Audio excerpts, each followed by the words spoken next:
তো right now guys, কাকু আজকে চলে এসেছে বাদিয়াটুলা বোট ক্লাব পার্ক। এই যে দেখতে পাচ্ছেন বোট ক্লাবের সাইডটা, অসম্ভব সুন্দর দৃশ্য। আর যদিও এখন প্রচুর পরিমাণে গরম, সবাই না বেরোনোরই চেষ্টা করবেন, কারণ এই গরমে আপনারা হিট স্ট্রোক করতে পারেন। তো হিট আভি নাকি একটা স্টকের নাম আছে না কাকু, ওইটা আর কি।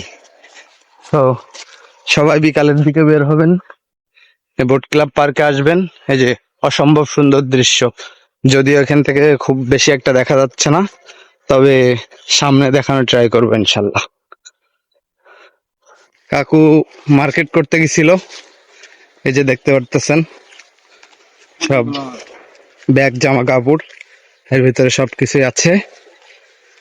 আর এই যে এই পাশটা হচ্ছে আর্মিদের, ওই পাশে ফায়ারিং চলতেছে। আর এটা হচ্ছে নদী নালা খাল বিল হয়ে গেছে। এটা সম্পূর্ণটাই মাঠ, ফার্মের এরিয়া। সো তারপরে ড্যাশ ড্যাশ ড্যাশ ড্যাশ সুন্দর করে করে দেবেন। এই দেখেন গাইস, সামনে কিন্তু এয়ারপোর্ট। এই যে এটা এয়ারপোর্ট, এই যে হেলিকপ্টার আসতেছে, এটা দেখেন আমাদের মাথার উপর দিয়ে যাবে, এই এয়ারপোর্টে চলে যাচ্ছে। ওফ, কি রোদ রে বাবা। এই যে এয়ারপোর্টের হেলিকপ্টার গাইস।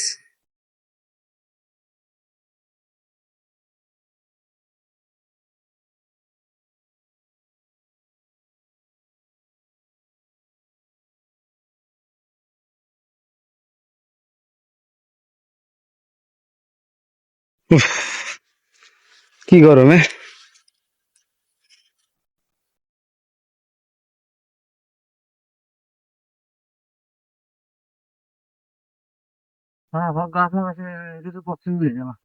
হুম,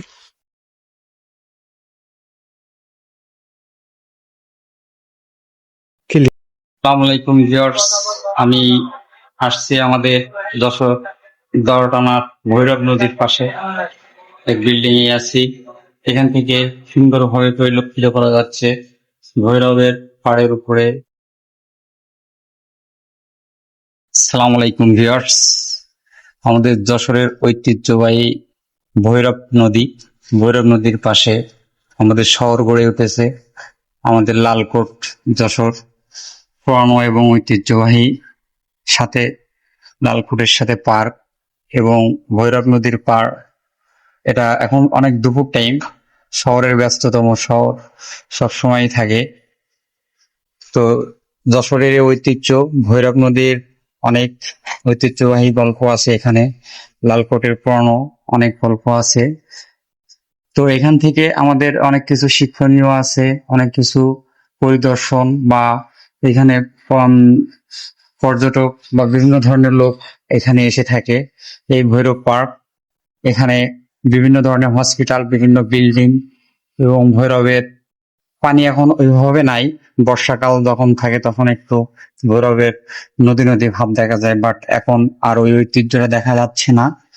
তো সেই ক্ষেত্রে অনেক সুন্দর এবং মনোরম পরিবেশ, এখানে সবাই ঘুরতে আসে। তো এখানে দরটানার মোড় সবচেয়ে ঐতিহ্যবাহী এবং ব্যস্ততম শহর, যানজট সবকিছু এখানে পরিলক্ষিত করা যায়।